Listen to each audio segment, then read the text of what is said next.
Në fakt, kujtesa në fotografi ka ndaluar pikërisht tek udhkryqi i ambienteve ku po zhvillohet një dialog kulturor, paqësor, një dialog në mes të komunitetit fetar, kështu që jam jashtëzakonisht të nderuar për këtë bashkëpunim. Vjen në moment të qelluar, vjen në janarin e lidhjes së PE-s Besa-Bes dhe nuk lejon përmes mesazheve që përcjell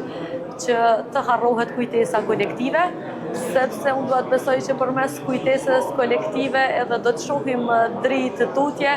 duke qenë se jo vetëm më herët, por vetëm gjatë luftës së fundit në Kosovë, më tepër se 60-70% e infrastrukturës arkitektonike në PEI është shkatruar e djegur, përfshit edhe kultet fetare dhe duhet besoj që do të jetë një javë jashtëzakonisht, e cila do të sjellë mesazhe të shumta të komunitetet e shumta, ndryshe për sa u përket kulteve fetare, vetë shtegu kulturor i komunës së PEI-s ndalon në të gjitha kultet fetare dhe kjo reflekton për një bashkëjetesë dhe për një dialog paqësor në mes të qytetarëve dhe vizitorëve.